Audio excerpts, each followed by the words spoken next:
Salut à tous, aujourd'hui je vous présente la chasse aux chaussettes, un petit jeu de chez Lifestyle.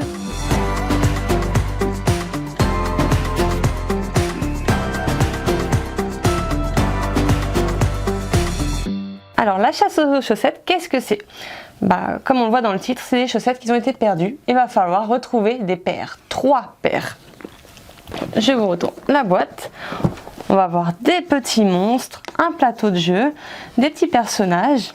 On va pouvoir les nommer et inscrire le nom du personnage dessus parce que c'est un peu sur le principe Legacy dans le sens où on va évoluer avec le jeu. Donc c'est assez sympa. Donc on va avoir la règle, très vite lue. Au fur et à mesure du jeu, on va avoir cette deuxième règle où là on va coller la suite des règles. Ça c'est notre petit plateau de jeu, on va pouvoir laisser dans la boîte ou la sortir, peu importe. Les personnages des joueurs, on va pouvoir marquer le nom de notre personnage ou notre prénom, tout simplement. Un petit sachet où on va cacher nos petites chaussettes colorées à l'intérieur. Hop, des petites tuiles qu'on va pouvoir donner à nos personnages par couleur. Donc si je suis le joueur marron, hop, j'ai le dos marron ici avec des tuiles comme ça. Normalement, il y en a une quatrième. Non, ça c'est du noir. Et c'était caché. On va voir nos petits monstres colorés, vraiment tout mignons. Et ça va être sympa la mécanique avec les monstres. Les petites tuiles à appliquer secrètement sur le plateau. Voilà, une fois placées toutes les petites tuiles comme ça, on laisse les coins vides parce que les coins vides, on va mettre la taverne de ces petits monstres qui eux vont nous chipper nos chaussettes. Donc le orange, le rose, le vert et le bleu. Je vais avoir également des dés qui eux vont se trouver sous les monstres. Et sur ces dés là, on va retrouver des non-œil ouverts ou le non-œil fermé. Un non-œil fermé, le monstre dort, donc il ne jouera pas, il ne fera pas d'action. Par contre, un non-œil ouvert, il va pouvoir faire des actions que je vous expliquerai après. Donc on met le bleu sur le bleu, le vert sur le vert et le rose sur le rose. Chaque joueur va choisir un pion, il va devoir se placer dans les 4 cases centrales du plateau. Hop. Et ensuite ça va être simple. Le premier joueur ne lancera pas ce dé là, déjà ça fait partie de la règle, c'est à partir du deuxième tour on commence à lancer ce dé là. Donc admettons on est au deuxième tour, je lance le dé.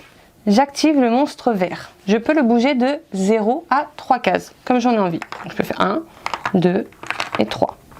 Alors j'ai oublié de dire que chaque joueur commence avec une chaussette en sa possession. Donc hop, on va se baser sur le joueur bleu qui a ces jetons là. Une chaussette comme ça. Moi j'en ai une aussi. On va dire que je suis noir. Voilà. Quand même important. Maintenant, je soulève le monstre, je regarde, son œil est ouvert. Soit je décide de le redéplacer pour m'approcher d'un autre joueur que j'ai envie d'embêter, mais je prends le risque que le non-œil soit fermé par la suite et du coup qu'il ne joue pas. Soit je regarde secrètement une tuile adjacente. Ou alors, je peux décider de piquer une chaussette au joueur qui est ici. Si je lui pique une chaussette, admettons, hop, mettons on en a une rouge, oh, la même couleur que la mienne. Le monstre lui pique et il la met dans sa taverne. Si moi par la suite je vais la récupérer, il va falloir que je sois à une case de la taverne et que je fasse l'action de la taverne. Ensuite, une fois que j'ai joué le monstre, c'est à mon tour de jouer. Donc je prends mon pion et je peux l'avancer de 0 à 3 cases. Donc 1, 2, 3, j'ai envie d'aller ici. Je suis noir, on va prendre le pion noir. Je retourne la tuile de sorte que tous les joueurs la voient. Pas de chance, la tuile, elle n'est pas de ma couleur, donc rien ne se passe. Je la remets face cachée. Par contre, si c'était le joueur bleu qui était tombé ici, il retourne la tuile, il regarde, est-ce que son jeton est encore visible? Oui, il est là. Donc, dans ce cas-là, il met le jeton face cachée, pour dire qu'il a déjà pris.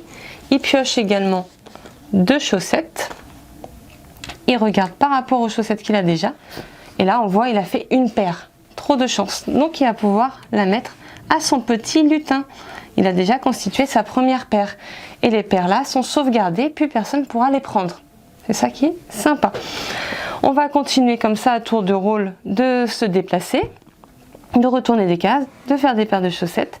Le premier joueur qui aura ces 3 paires de chaussettes sauvegardées mettra fin à la partie et gagnera la partie. Une fois la partie finie, on va retrouver notre petite boîte de jeu. À l'intérieur, on va avoir des petits stickers. On va pouvoir coller au fur et à mesure des stickers de chaussettes à partir du centre du plateau ici. Donc 1, 2, 3, 4, 5, 6. À la 6e, on voit que celle-ci, elle est dorée. Ça veut dire que je vais pouvoir ouvrir cette petite pièce-là de la maison. Et dedans, je vais retrouver une nouvelle règle ou des stickers ou des petites choses en plus. Je ne peux pas vous dire, je n'ai pas encore regardé. Et sinon, ça va vous spoiler. Mais voilà, c'est le côté assez sympa du jeu où au fur et à mesure qu'on va jouer, on va vraiment découvrir des nouvelles choses assez ludiques. C'est tout pour le jeu. C'était la chasse aux chaussettes, un petit jeu à partir de 6 ans pour une durée de 15-20 minutes. Salut à tous!